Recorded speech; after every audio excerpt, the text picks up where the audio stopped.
learning difficulties or This meeting is being recorded. executive functioning challenges, and that's what we hope to address today.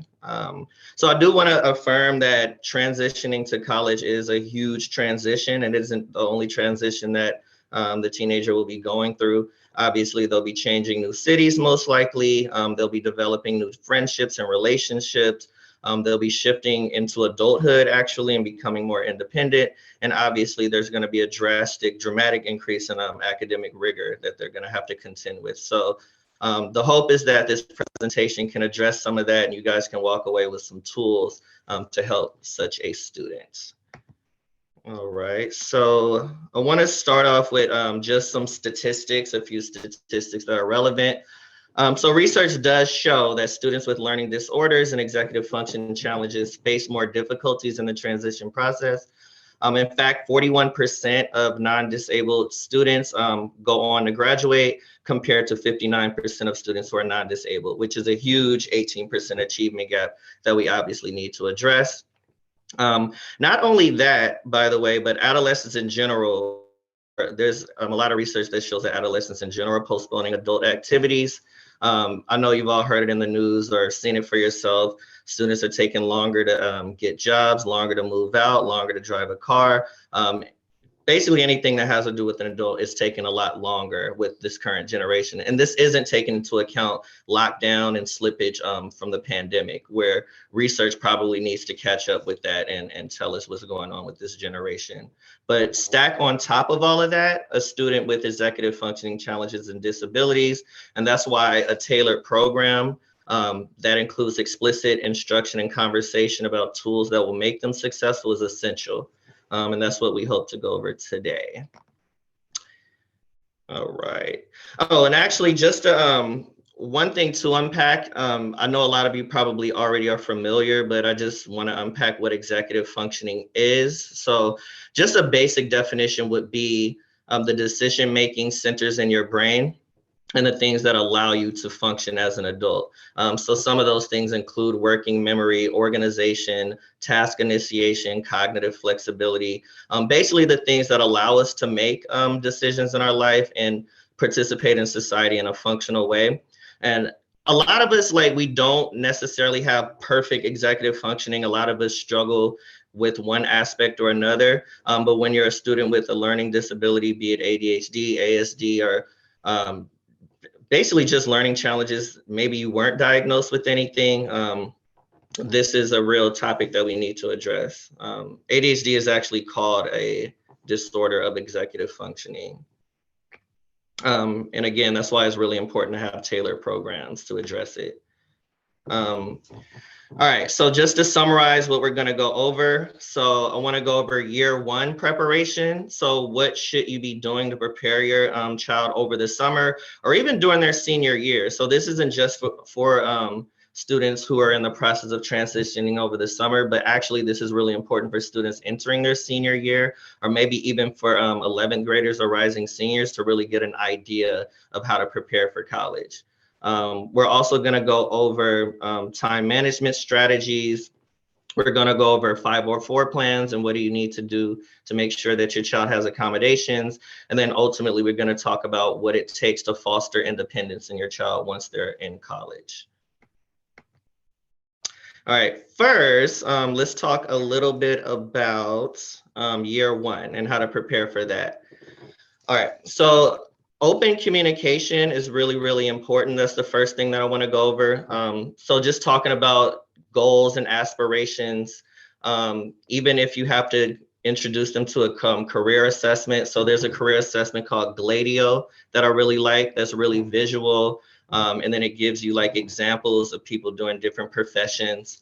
You can also have them just interview somebody or shadow somebody in a profession that they're interested in.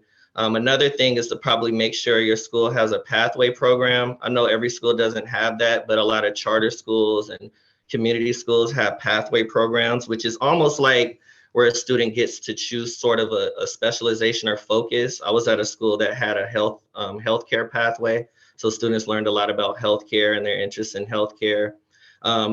That school also offered internships. So you may want to see if your school offers internship opportunities.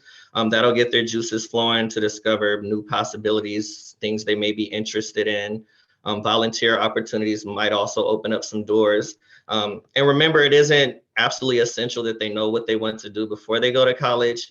I myself, I really didn't know what my major was going to be until my second year, and that's pretty typical. However, we're trying to get them used to the goal setting process in particular, just for them to identify what their values are, what their passions are, so they can develop a system to actually reach that.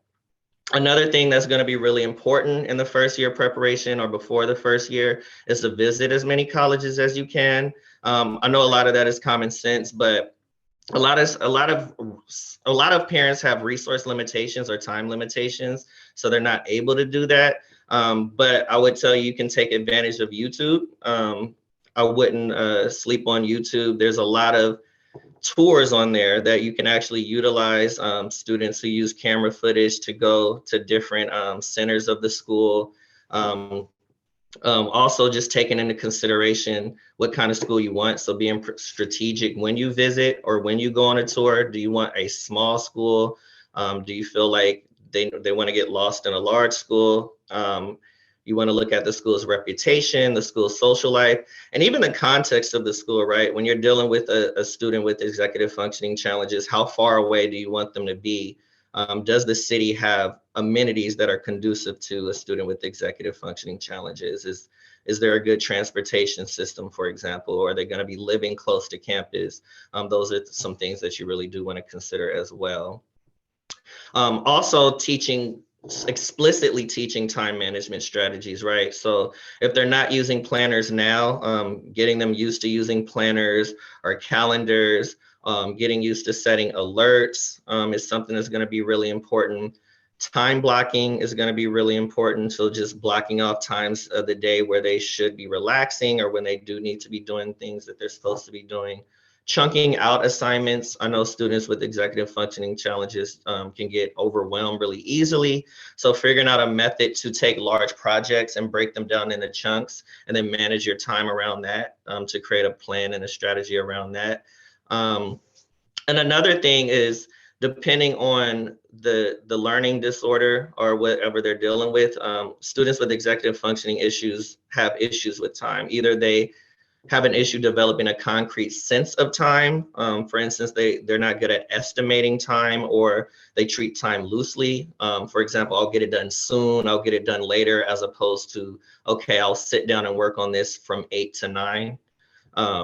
So I actually have activities for that where I'll have students do a variety of different exercises, just silly things like touch your toes 10 times, do the ABCs backwards, do jumping jacks. I'll have them estimate how long it takes, and then I'll actually record them, and then we'll look at the difference between whether they underestimated, overestimated, and what is the root of that. Also prioritizing time, right? So if your child gets easily distracted, you want to come up with strategies for that. So if you are calendaring out your day or creating a schedule, identifying what is an obligation for them, identifying what's an aspiration for them, explaining the differences. And then we'll get into it later, but even creating a balanced schedule based on that will create more of a healthy lifestyle, but I'll get into that a little bit later. Some other things that are really important to prepare for your first year, obviously study habits. So study skills and note taking is really important. So when we're talking about executive functioning, a lot of the times that has to do with your working memory. And then it's gonna be very different, right? So a lot of things were scaffolded for students in high school, be it taking guided notes or teachers using repetition or working in small groups. You're not going to have that many scaffolds in college, just to be honest. So you're going to have like the typical large lecture hall. And while students may have some accommodations, it's going to be really important to develop some strategies to be able to follow along. What I really like to address working memory, for example, is Cornell notes.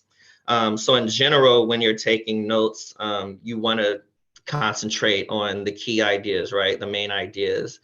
You can also use diagrams and pictures to visualize what you're learning. But why I really like Cornell notes, it was actually developed in a university setting for students who have attention difficulties. And it's all about asking very important questions and guiding every note, all of your notes around those guiding questions, and just keying in on the really specific details and facts related to those questions that you're able to identify.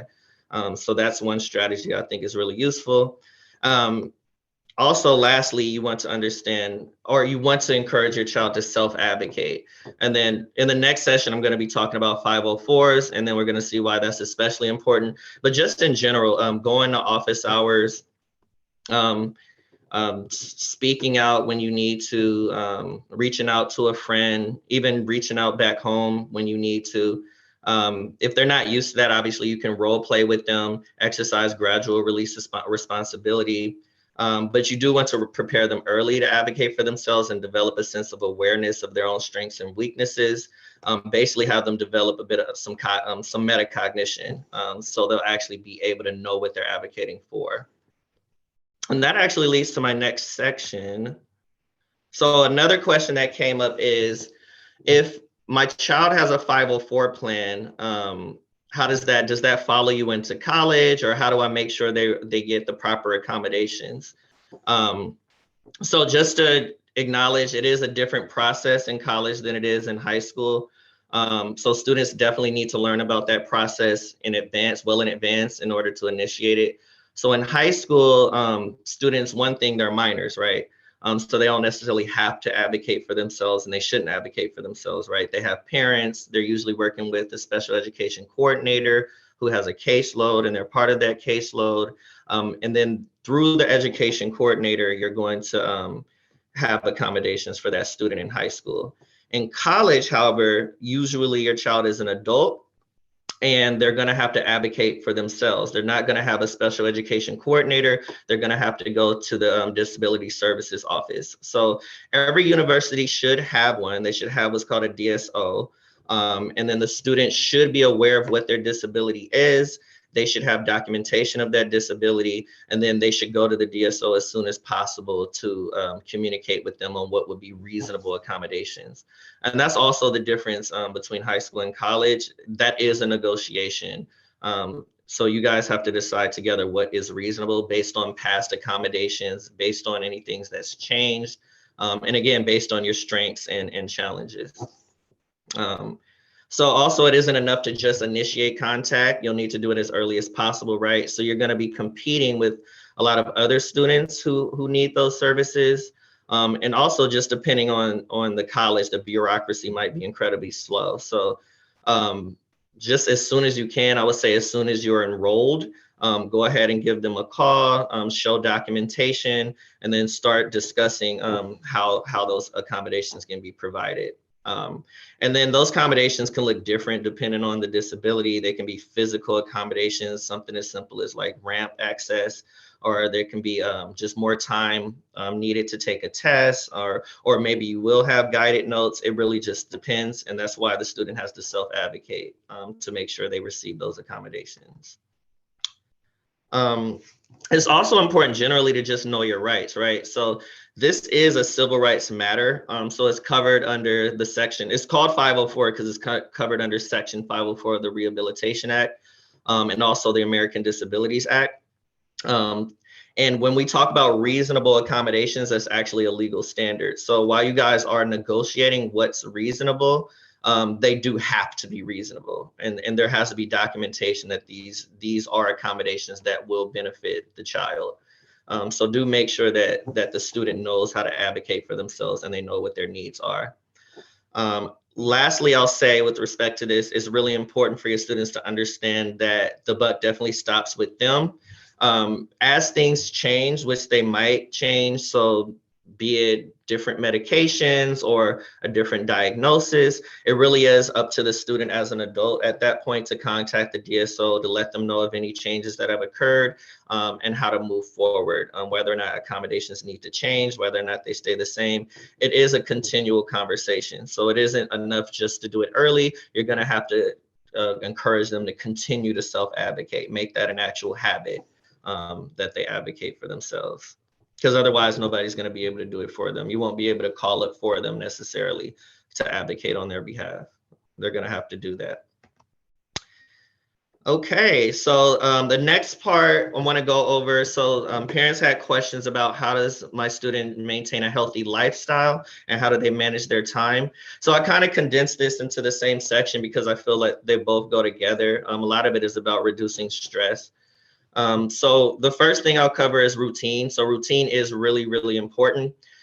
Managing your time goes hand in hand with the healthy lifestyle, again, because it's about managing stress, which is a big problem with students with executive functioning challenges.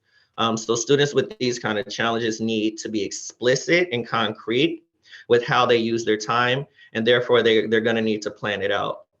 You're going to need to be thoughtful on how you coach them around this. So if you have, so for example, if you have a student with ASD, autism spectrum disorder, and it's not a one size fits all whatsoever, but a lot of students with ASD do need structure and routine. There's just a certain level of rigidity involved where they actually need it to function optimally. So actually creating schedules with them, using time blocking techniques, making sure that that schedule is balanced is going to be really, really important for those students. Now, on the flip side, if you're talking about a student with ADHD, they actually need to shift out of routine. It's important to maintain consistency.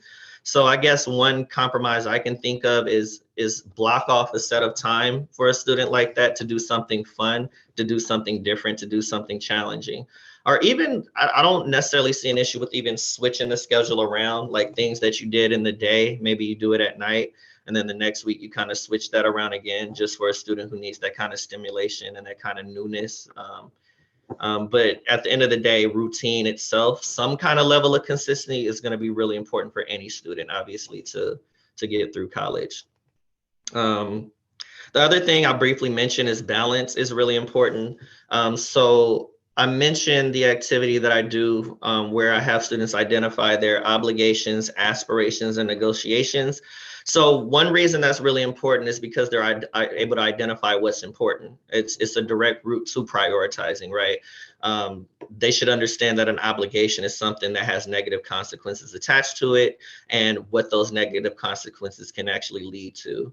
Um, and even like using positive motivations, because that would be a stick. Even using carrots, like you need to do this so you can do something else that you want to do, and then using that frame to actually help them create a schedule. So I actually use that. They'll fill up their schedule, and then I'll have them look at their schedule and ask them how balanced is it. So if a student, for example, has a tendency to do a bunch of fun things on one day in their schedule. So at 1 o'clock, I'm going to go play basketball. At 3 o'clock, I'm going to go hang out with friends. At 5 o'clock, I'm going to watch a movie. What does that leave? The next day is going to be a very stressful day, right? The next day, oh, I have to study for math. I have to go to biology class. I have to do this academic assignment. I have to do this. So it's really important explicitly to teach their students how to balance their schedule to have like an equal amount of obligations as well as their aspirations on there, because self-care is really important, especially in college, where the intensity is gonna ramp up a lot compared to what was in high school. All right, and just to cap off this part, so indeed, this healthy decision making in general is going to be important to emphasize with them. So not even just relating it to time management, but talk to them about nutrition and what being healthy actually means. Maybe look up meal plans with them. Look up their healthcare plan or discuss their healthcare plan with them, and even go over with them on how to schedule a doctor's appointment. These things are going to be really important, especially if they haven't been doing that on their own. They're going to be hundreds of miles away, most likely. And so these are things that they're going to have to practice. Also dealing with stress, right? Mindfulness strategies or reaching out to the mental health counselors. This is going to be really important to find those resources on campus. And then just eating right, not healthy nutrition. I think part of their schedule should be when am I going to eat and what's optimal for me. So a lot of students that I work with, a lot of their motivation is really just tied to their eating habits. Either they didn't eat for a majority of the day, and then that affects their working memory or their attention span, and they don't necessarily make that connection. So this is just a way to kind of touch all bases for your child and make sure that they're completely covered and living a healthy lifestyle. Okay, and then In general, also parents wanted to know, how do I foster independence in my child? So there are many ways to do that. I think one of the proven ways is a gradual release of responsibility.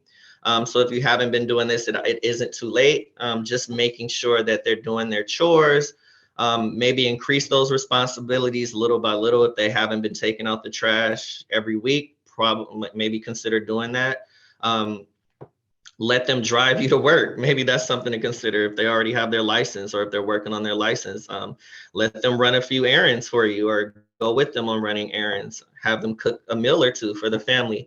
Um, Allow them to make one or two financial decisions. All of these things can definitely build their stamina and kind of prepare them for what they're going to have to deal with when they're in college. And it'll be a little bit less of a shock when they have to cook their own food, manage their own budget, and do all of these things on their own anyways. Basically starting the first day they get there, right? Other things you can do: go over how to pay a bill. Consider helping them open a bank account. I know I did that when I went. The first bank account I opened was in college. Show them how to meal plan and budget. Maybe show them your budget and how you budget. Have them set their own doctor's appointments. I think I mentioned that earlier. And these are just little things that, again, gradually over time will increase their stamina and allow them to be successful.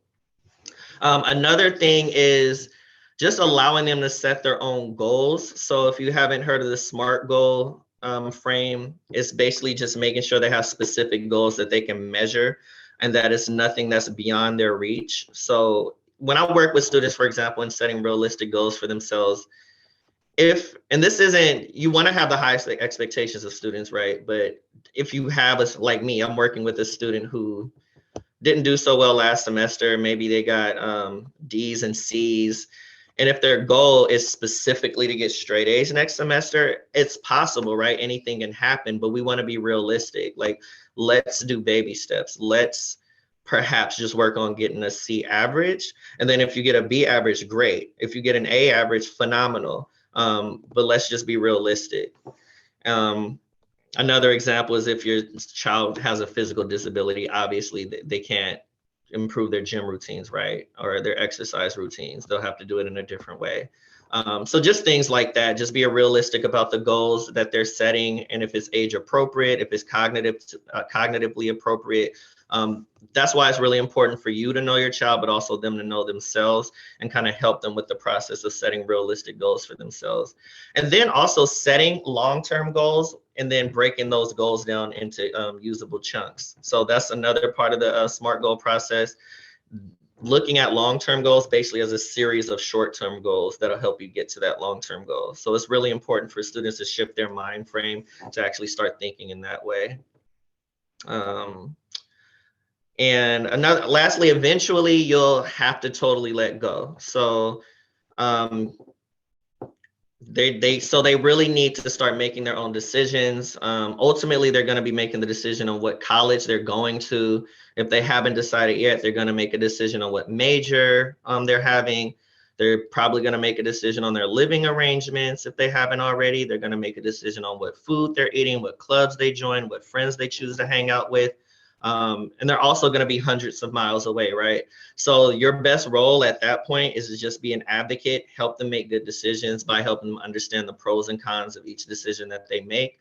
And after this, you'll need to just put trust in how you raise them, and hopefully you utilize some of the tools that you may have learned here.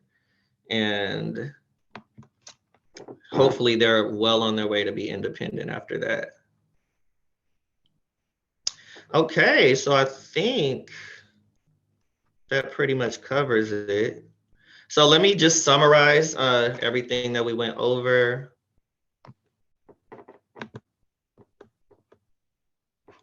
All right. So one, you definitely want to stress the importance of open communication and engage your child in conversations about their goals and aspirations.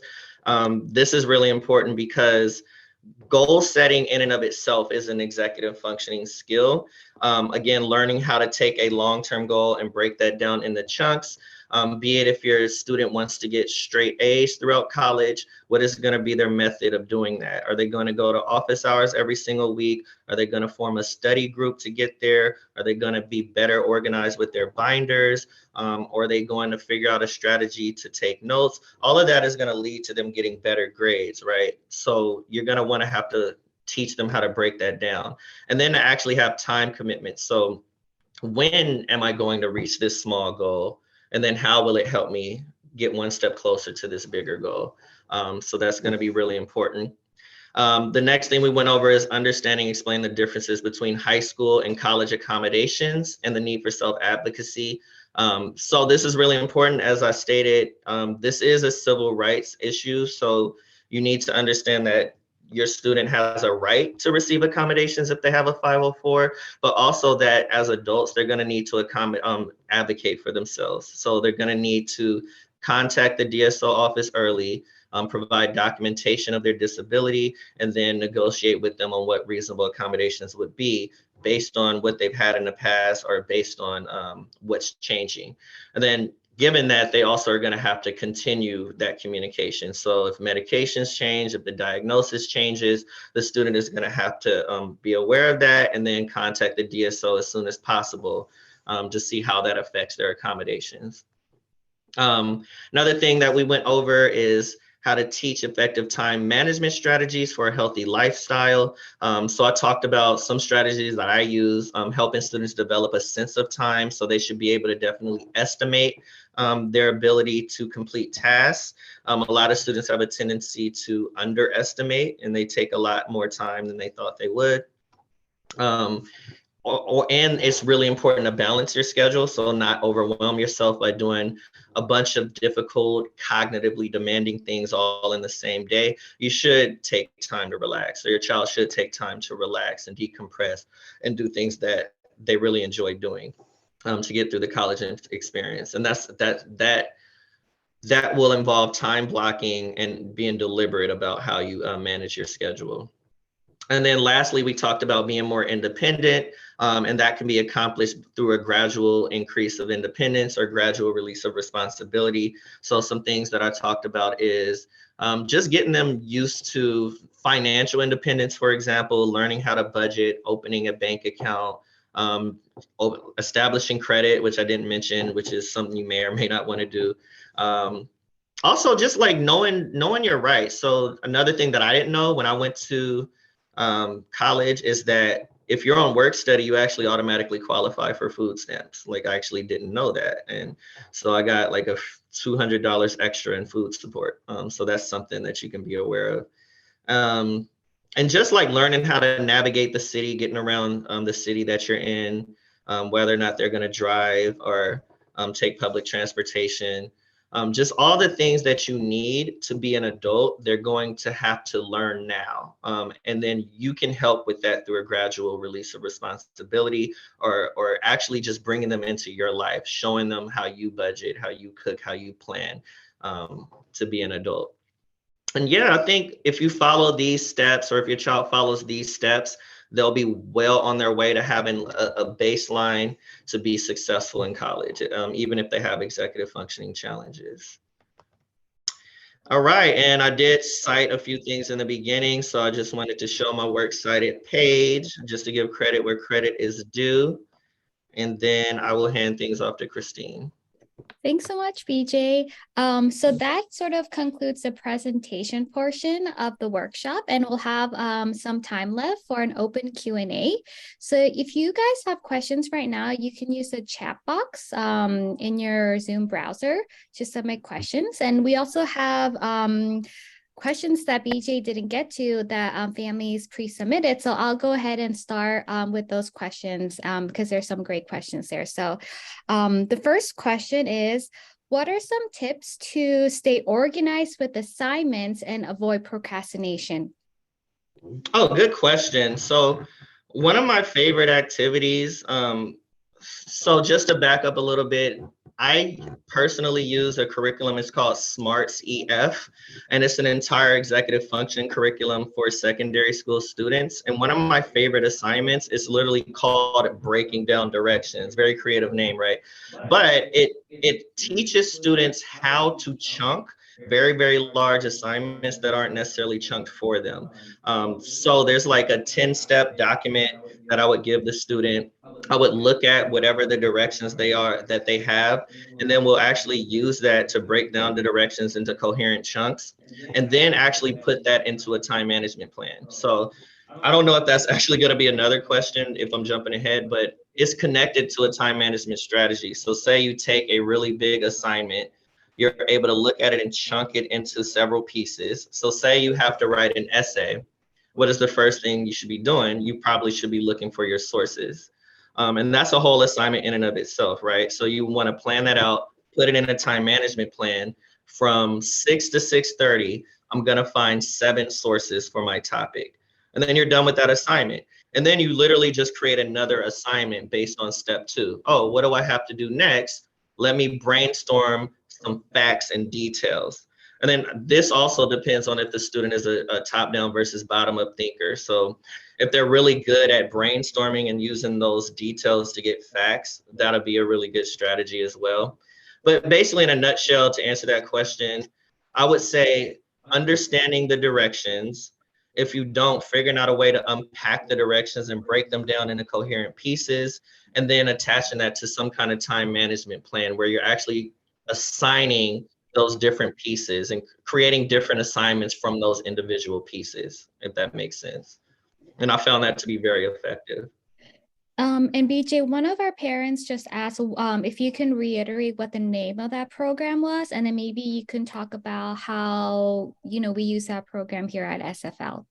Oh, absolutely. It's called SMARTS, SMARTS -EF. EF stands for executive functioning. And it is a program that's licensed and is usually for educators, and it's an entire curriculum that spans the different areas of executive functioning. And the way that I use it is really cool. So at the beginning of the program, you can give a student what's called a metacog survey. You give them that survey, it's self-reported, but if they're honest, then the results tend to be really accurate.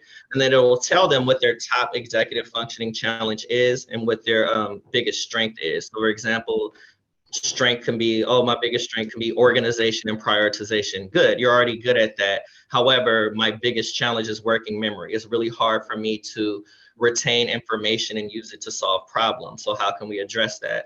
And the thing about this curriculum, after you get those results, it'll give you a list of activities that you can do in sequence. So prioritize to that student that addresses those different executive function challenges. So I really like it. If the activity that I was just talking about, breaking down directions, actually comes from that. And just using that curriculum, I've been learning a lot. I've been able to actually step outside of it, develop my own resources. I've used a lot of what I've learned from that to develop this presentation. So yeah, it's a really good program in a nutshell. Thanks, BJ. Another question that was pre-submitted is what can parents do to help support their teen during the summer right before college? Are there like specific tasks that they should get through? Is there a checklist? What are some areas that they can be working on this summer? Absolutely. So I'll say anything that helps them practice their executive functioning and social emotional skills. So enrolling them into camps is always a good idea. Having them read is like one of the biggest go-tos, just to avoid some of that slippage. And then even some of the things that I was talking about. So if they're in the summer of transition, literally have them visit the colleges and then decide what it is you're focusing on. Are you focused on academics, and then figure out what to look for? So talk to professors if you can. Look at the facilities if you can.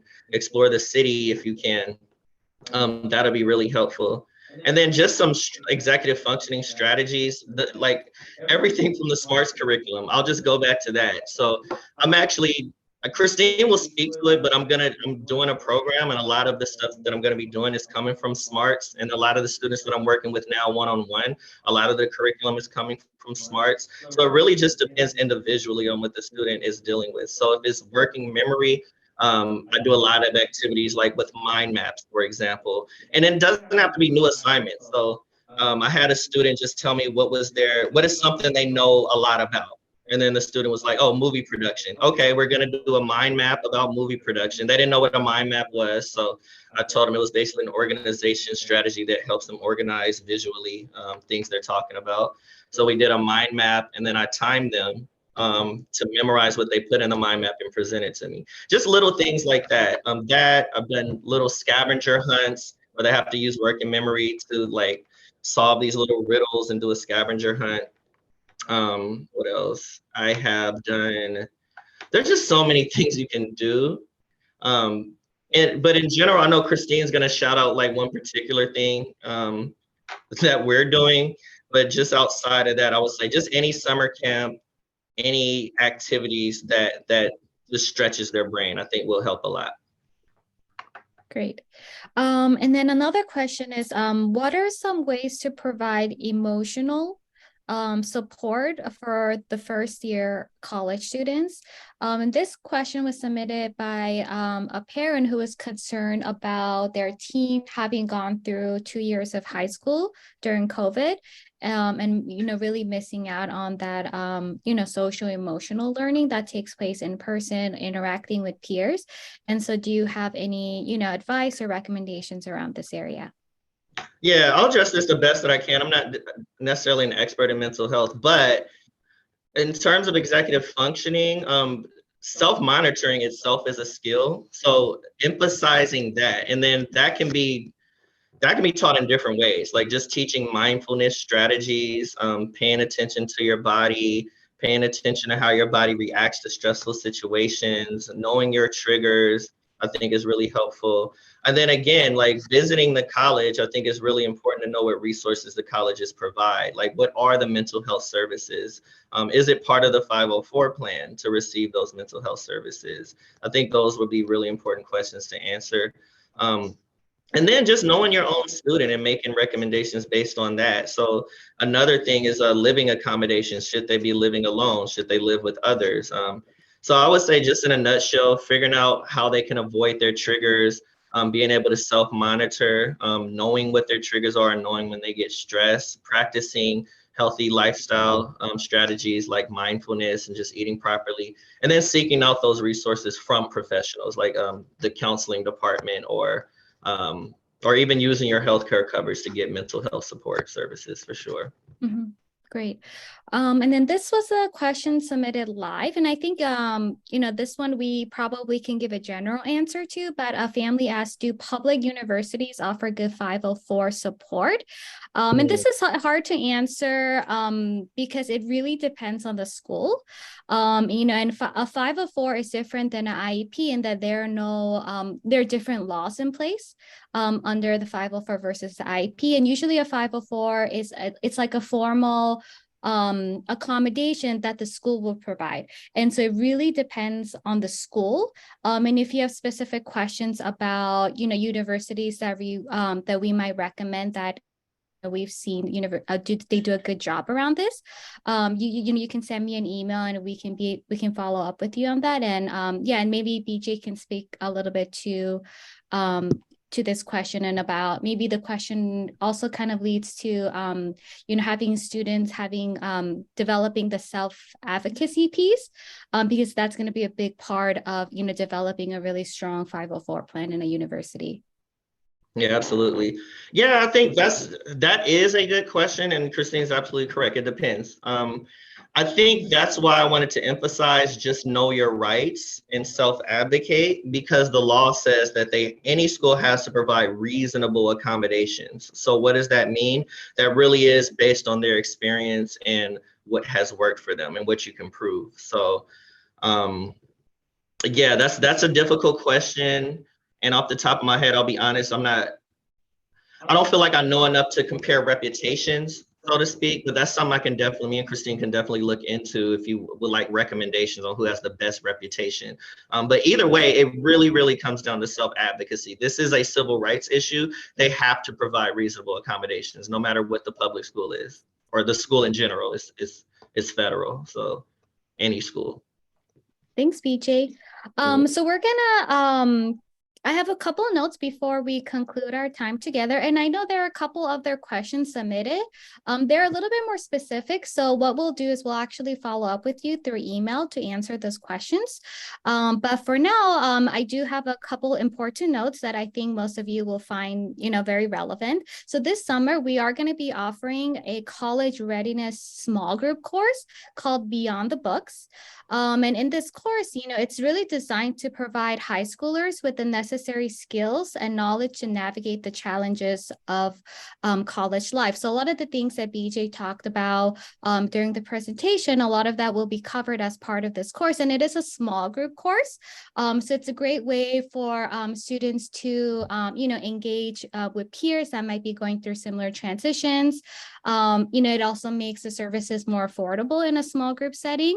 But we know a lot of students, they work best in a one-on-one, highly tailored approach. So that's something we also provide a one-on-one coaching. BJ is one of our in-person executive functioning, clinicians. And so this is a type of work that he does year round with lots of high school students. And, the course is open to high school students or, whether they're a 10th grader getting ready, thinking about college applications, or a recently graduated 12th grader, getting ready for their first year of college. And more information about that can be found on their website. And I also wanted to know that a recording of this workshop will be available on our website as well. And we'll go ahead and email that to everybody. And then you can share that with others you think might be, that you think this workshop would be helpful. And we'll have other workshops in the future around different topics. A couple of weeks ago, we had one around reading, learning disabilities and, structured literacy support. That was a great one that's available on our website, and we'll have more coming up. So if you go on our website and sign up for our newsletter, you'll be able to receive updates about that. And, as you see in the screen, if you have other questions, just, send us an email, give us a call. I'll be the one to answer all of those. So, I look forward to, chatting with some of you if you, have other questions. But for now, we thank you so much, everyone, for joining us today. We hope that you found this workshop really productive and relevant, and we'll send out a feedback form so, we can make note of ways to improve future workshops. So thanks everyone for joining us, and thank you, BJ. Thank you. Bye, everybody.